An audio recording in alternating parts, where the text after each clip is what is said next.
Welcome to Meet the Missouri Horse Professional. I'm your host, Jennifer Hurt of JRs Equine Performance Wellness, and I'm interviewing Missouri horse professionals in your area.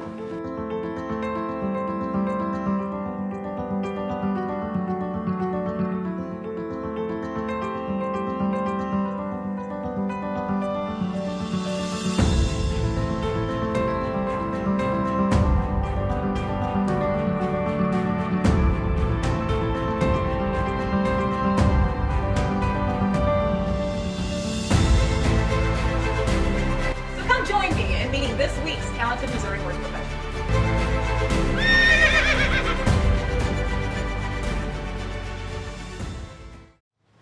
Welcome everyone to another episode of Meet the Missouri Horse Professional. I'm Jennifer, your host, and we are here at the location of JRs Equine Performance and Wellness.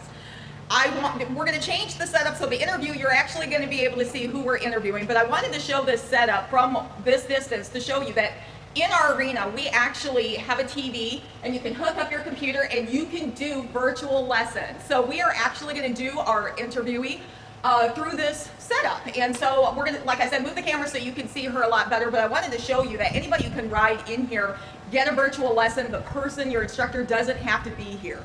You can have your lesson through virtual.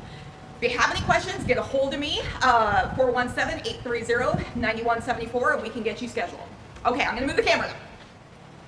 Okay, guys, we've adjusted the camera, and as you can see, this video is not ideal. The TV's so tall that it's really hard to get me and the camera up there so to make it look right. But anyway, we're going to go ahead with this interview just because it's actually a teaser video. So we have Missouri horse professional Sarah Field. She's a Clinton Anderson Method ambassador. And the reason why so Sarah, first I want to thank you for agreeing to do this. Oh, yeah. Okay, good. For a minute there, I thought I lost you. I'm like, oh my God, we've had good connection all morning, and then we start the interview, and that would have sucked. So I want to thank you for doing this. Again, like I said, this isn't really ideal for us, but you're far from me. You know, normally we like people to come here into the arena, and it's up front, but we will do that. Anyway, we'll get into the interview, and we'll tell everybody why this is just a teaser video and not the real long version interview. So anyway, Sarah, let's start with your background. You know, how long you've been interested in horses, and give your background before becoming a Clinton Anderson Method ambassador. Right. All right. So I got my first horse when I was 4. My dad bought me a little pony named Dakota, and kind of just fell in love with it ever since then. Growing up, though, my parents got divorced, so I didn't actually have horses growing up. I had to go to the neighbors at my grandpa's farm, and they had an Appaloosa breeding farm there. And they showed Western Pleasure Appies, mainly up in the Minnesota area, and they had 2 studs and a breeding farm. And to be able to do anything with horses, I had to go there. And I cleaned stalls, and I brushed them, and I would turn the studs and the mares out, and go with them to local shows and a few bigger shows. And that's about all I got with the horses. You know, my mom wasn't interested in them, and so I did sports in school. And then when I got to be about 20, I lived in Liberty, Missouri, and started riding dressage up there. So I rode dressage for 10 years. And I ran a surgery department in Kansas City for some ophthalmic surgeons, so cataract surgery, things like that, and would do riding during the week after work. And that's when I got hurt pretty bad on a horse that I had bought, and that's in my bio online. He hurt me pretty bad, and so I needed some way to figure out how to train this horse. And it wasn't a typical thing, like getting bucked off and having a horse spook and hurt you. It was just kind of a normal thing. It just happened, you know. Not standing still in the cross ties, shitty ground mares. It was all normal stuff. And that's not, unfortunately, normal. But for them it was. And so I needed a way to figure that out. And so the gal said, I don't know what else to do to help you with this horse. But I went and saw this guy one time, Clinton Anderson, and it seems like he helped those horses out that most of us just can't deal with. Right. So I said, okay. So I looked him up and I started following him, and realized real quick I was in over my head with this horse. I had no business with him, and I trained him the best I could, where I didn't get hurt, and got rid of him. And then I went and saw him in tour, and then I was asked a little bit later on to come and work with a couple of Arabians at a barn in Scott City. And they were Arabians that had shown in halter, gone to nationals, gone to Scottsdale, and then that was it. They were done. They weren't going to do anything else, and she didn't want to pay to have them rode, so she brought them back to her lesson barn and wanted someone to make them into lesson horses. So, so I started messing with them and rode there a little bit. And they said, "Hey, you're doing a pretty good job." Sorry, I'm just getting closer.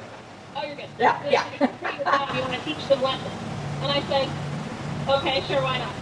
So I started training these horses and teaching lessons, and then I did that for about 4 years before I decided I was going to do lessons full time and quit working in the ophthalmic field.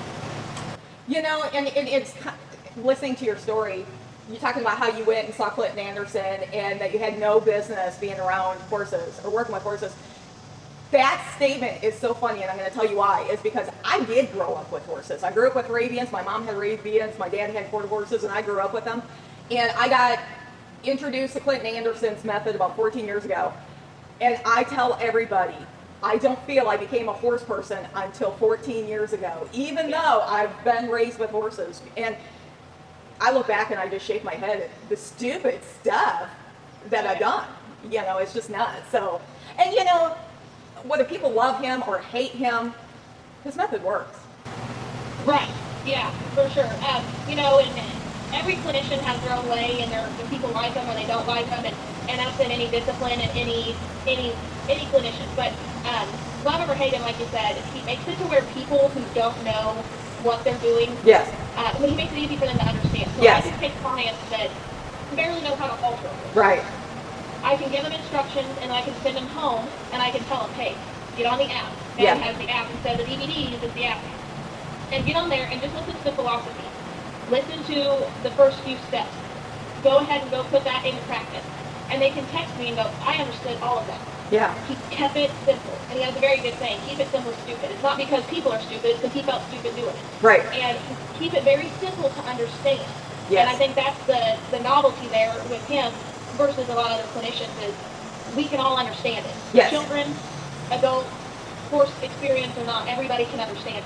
And I have a lot of people that come to clinics and lessons and they're like, man, you just make it so easy to understand. I can understand everything. Yeah. I don't feel like I'm sitting there feeling, discouraged because I don't understand and I'm too shy to ask questions. Yeah. I think it's very approachable. Yeah. It's very simple. Yeah. You can make it more complicated, Yeah. but our goal is to make it to where everyone can understand and feel like we're going to meet their needs.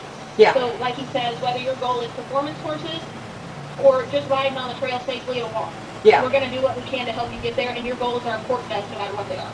Yeah. And I think that's another thing, too. A lot of clinicians and trainers, we have our agendas, right? Like, we're specific. We want to do reining. We want to do Right. cattle work. We want to do whatever. And if you don't fit into our program, which there's nothing wrong with that Right. at all, Right. but we can't help you. There's not a lot out there for people just trying to learn and have simple problems like bridling or trailering or whatever. They can sit there and get help, and then also get help with more of the advanced things, too. So I think that's where we have kind of a little niche. We can do a little bit of everything to help everyone. Well, and that's just it. Actually, what you're now teaching people, and this is why what if people don't know, is you're really great at giving lessons to kids, and I think that's important because you're teaching them right from the get-go. They're trainable right now. A lot of times, adults, they're hard to untrain and retrain. Yeah. So I think that is wonderful. And in fact, it's that's how you and me actually met. Is because, with my background in liking the Clinton Anderson, and that's how I trained all of my horses. But then in the last few years, several years, building the facility and then having some medical stuff going through, I just have not been able to be consistent. And that's why I searched, and it took me 2 years to find someone who trained just like me, because I wanted to make it easier for my horses. I've got Arabians, and even though I know Clinton likes to joke and, about the Arabians, the method does work for Arabians, And you gotta make it their idea, and once it's their idea, they go along with it. They're like, this is great and stuff. So I was really, really picky, and so seeing you on social media, and I'm like, this has got to be the girl who's got to train my mare. Who, golly, should have been trained like 5 years ago, but life happens. I just noticed her yesterday. Oh, really? Yeah, she came with me yesterday. Oh, Starlight, yeah. Well, and I'm even talking about my other mare, the Victoria that's here, So, because Victoria does have the Halter bloodlines, like you're talking about, and so she definitely has her own personality. She's not a teach me and I'll go along with the program. She's definitely got to show her what does it benefit her. Right. Yeah. She's got her own opinion. Yeah, she's got her own opinions, and you got to negotiate with her and stuff. And so, not only in the wrong hands could ruin her. Right. Yeah. Yeah. Definitely. And I think the method, even though yes, it's a step-by-step instruction on how to do things, he's very clear, and we try to be very clear with people. Yes, it's a good outline, but you also have to adjust it to each horse. So Yes. what's going to work for my cow horse isn't going to work for my pleasure horse. Yes. And what works for my pleasure horse isn't going to work for my Arabian and my thoroughbred. Yes. And so we try to make that very clear, and I think that it is very clear, and it also gives people the sense that, okay, just because I don't have a cookie cutter horse that fits this aspect, this can still work for anything, on any horse. Right. Just it's not a reining horse, it's not a pleasure horse, it's not a dull, willing horse. It may be a little bit difficult, it may be hot, it may be spooky, it doesn't matter. If you follow it and you stay persistent and you stay very consistent, that's the key, being very consistent, it's going to work. Yeah.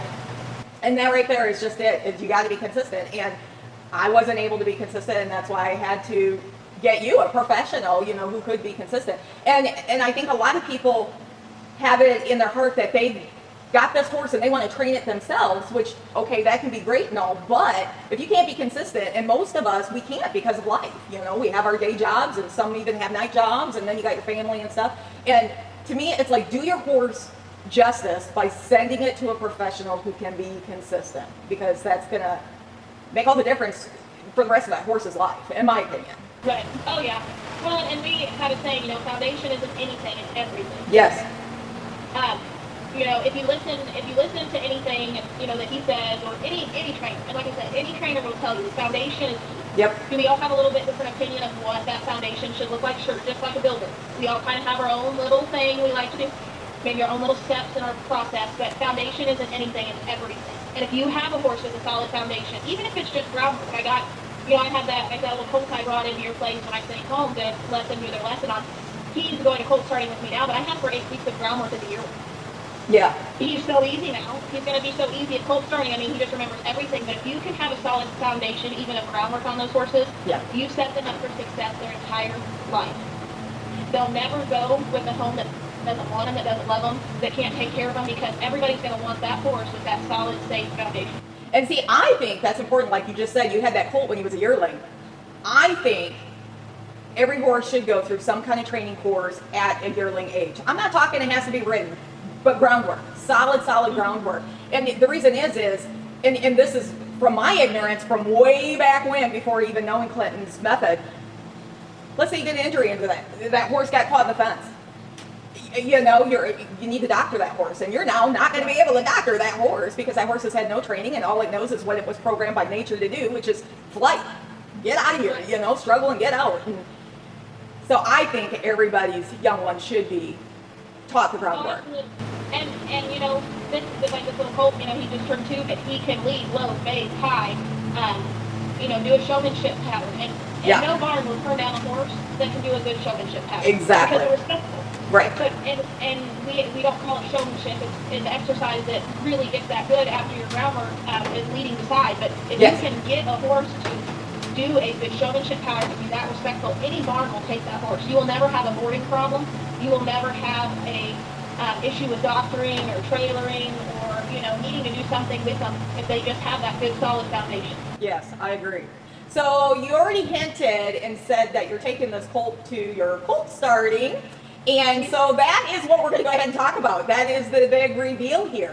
So this is kind of a teaser video to the interview we will have with you once you get back from colt starting. So let's go ahead and talk about your colt starting. When do you leave? When do you come back? And all that. Yeah. So I leave on the 30th, which is a Sunday, and this month. And then we start colt starting August 2nd, which I believe is Monday. Or Tuesday, whatever day. And then we are there for 10 days. So Jeff Davis is a professional clinician. He's been with Clinton for years. He's a fantastic clinician. He's been teaching this for quite a while. So we are going to go through 10 days of colt starting. So the horses, for the first 3 or 4 days, we refresh their groundwork, make sure that they hit all the markers that we have set for them to be successful. And then we do their first saddling through, I believe, their 8th to 10th ride. We'll ride them a few times a day, and get them a good foundation before we bring them back home, and then I will keep these colts through till the beginning of September when they go home. So we should get back from Arkansas the 11th or 12th. The 11th or 12th. And then Yeah. we can go ahead and do up our real interview, maybe even get a peek into seeing how the horses are doing that you take with you. Yeah. So that would be neat. Absolutely. So I've got the two colts. I've got one, the one that I said I brought over there that we did their lesson when they went home. His name is Judd, and he's 2-year-old. He's a great gelding. His daddy's actually an NFR rope horse. He went to the NFR last year, but mom, of course, wasn't registered, and so he's kind of accident baby. But he's really, really nice little colt. He's got a good stop up. Very smart. And then I have Freed, who is a Hollywood Duck gelding. A really nice registered bay roan, really nice put together horse. Also has a good stop. Not as much training, but he should be pretty fun. So I'm looking forward to having both of them and seeing what we get done. Yeah, that's going to be really neat. I'm really interested and can't wait to see what you get done as well. Well, it looks like we're starting to freeze up more and more. So I guess we'll go ahead and wrap this up. I noticed that I have really good reception in the morning, and as the day goes on, I don't know if everybody jumps on and it gets a little worse. So that's my personal from my cell phone. But anyway, I want to thank you for agreeing to do this, and I can't wait till we can do our official big interview face-to-face. I think people are going to really enjoy that, really love that. So I will wrap this up before I wrap it up. I usually turn the tables around and I let you ask me one question about JRs Equine Performance and Wellness. Yeah, so where are you headed? Where do you want to be in the next year? What are your goals? That is a fabulous question, and I'm really happy that you actually asked that. So we've actually changed a lot since we first opened our doors 3 years ago. It was going to be a rehab facility. People could haul in, have us do their horses, rehab their horses, or they could rehab their own. And we had to open it up as boarding, to pay the bills. But now we are taking a little bit of a different turn. I think the rehab need isn't as much as we originally thought it was going to be. And so even though there is some people who like to come in and use the rehab, we decided we want to get into what we are actually interested in, which is the reining, cutting, ranch riding, that kind of stuff. So that's why we had 6 loads of footing just brought in a couple weeks ago. Got our arena looking a lot better, a lot deeper footing. And actually, and that's why the name changed. We changed our name to be a little bit more clear on the direction we are taking the facility. And so actually what we want to do is we want to do more clinics. And then we're actually going to do some open shows as well here. Now, the open shows aren't going to be your typical open shows. It's not go to a show like at a saddle club or some of these other facilities. We want it to be more of the higher end professionals open shows. So it'll be great schooling shows before you go to the bigger competitions, where you might get points and stuff like that. Some of the awards that we'll have with our open shows are going to be paybacks and trophies and different things like that. So, and with that comes higher entry fees, so it's going to be one of those, more of the higher end professionals.